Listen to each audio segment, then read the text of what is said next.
Right న్యూస్లో భాగంగా news lens చూస్తున్నాం. పుట్టబోయే బిడ్డ ఆరోగ్యంగా ఉండాలంటే అమ్మ ఆరోగ్యంగా ఉండాలి. కానీ నెల్లూరు జిల్లాలో ప్రభుత్వ వ్యవస్థల నిర్లక్ష్యం గర్భిణుల ప్రాణాలతో చెలగాటమాడుతోంది. జిల్లాలో వేలాది మంది గర్భిణులు తీవ్ర రక్తహీనతతో బాధపడుతున్నా వారికి అందాల్సిన వైద్య పరీక్షలు అందడం లేదు. అనీమియా ముక్త్ భారత్ కింద 13,000 మందికి పైగా గర్భిణులకు పరీక్షలు చేయాల్సి ఉండగా ఇక అధికారులు కేవలం 74 మందికి చేసి చేతులు దులుపుకున్నారు. ఈ నిర్లక్ష్యం వల్ల ప్రసవ సమయంలో తల్లి బిడ్డల ప్రాణాలకు తీవ్ర ప్రమాదం పొంచి ఉందని వైద్యులు హెచ్చరిస్తున్నారు. కాగితాలపై అంతా బాగుందని చెబుతున్న అధికారులు క్షేత్రస్థాయిలో గర్భిణుల ఆరోగ్యానికి ఇక గాలికి వదిలేయడం వారి ఉదాసీనతకు ఔదార్యానికి బాధ్యత రాహిత్యానికి కూడా నిదర్శనం. ఇదే అంశానికి సంబంధించి కూడా మరిన్ని డీటెయిల్స్ అందించడానికి మా కరెస్పాండెంట్ నరేష్ సిద్ధంగా ఉన్నారు. నరేష్, చెప్పండి. రైట్, మీరు చెప్పిన విధంగానే ఏదైతే తల్లి బిడ్డ సంరక్షణకు ఇప్పటికే కేంద్ర రాష్ట్ర ప్రభుత్వాలు పెద్ద ఎత్తున కూడా వీటికి నిధులు అయితే సేకరిస్తూ అనేక కార్యక్రమాలు చేసే దిశగా కూడా ఒకవైపు రాష్ట్ర ప్రభుత్వాలకి కేంద్ర ప్రభుత్వం ఒక సూచనలు అయితే జారీ చేస్తుంది. ఇక్కడ ప్రధానంగా ఆరోగ్యకరంగా ఉండాలంటే బిడ్డ తల్లి ముందు ఆరోగ్యంగా ఉండాలి. సో ఆ తల్లికి రక్తహీనత వల్ల పుట్టబోయేటువంటి బిడ్డ ఎవరైతే ఉంటారో ఆ బిడ్డ సంరక్షంగా ఆరోగ్యవంతంగా పుట్టాలంటే రక్తహీనత అనేది ఒక సమస్య. సో అలాంటి రక్తహీనత ఉండకుండా ఒకవైపు రాష్ట్ర కేంద్ర ప్రభుత్వాలు ఈ యొక్క పథకాన్ని తీసుకొచ్చాయి. అనీమియా ముక్త్ భారత్ అంటాం. సో ఈ యొక్క పథకాన్ని దాదాపు వైద్య ఆరోగ్య శాఖ డిఎంఎండ్హెచ్ఓ ఆధ్వర్యంలో జిల్లా వ్యాప్తంగా కూడా పిహెచ్సిలు అయి ఉండొచ్చు, యూపీహెచ్సిలు అయి ఉండొచ్చు.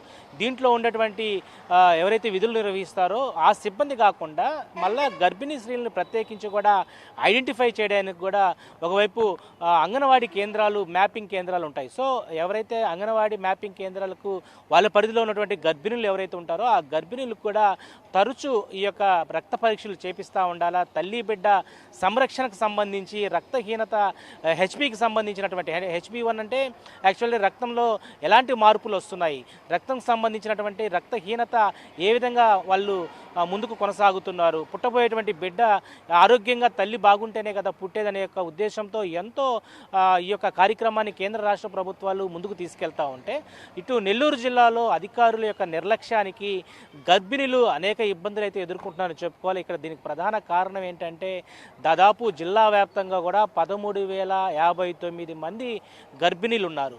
సో ఈ యొక్క గర్భిణీలు వాళ్ళు ఆ టైం ఇచ్చినటువంటి డేటు ప్రకారం ఒక్కొక్క నెలకు సంబంధించి ఈ యొక్క పరీక్షలు జరుగుతూ ఉంటాయి.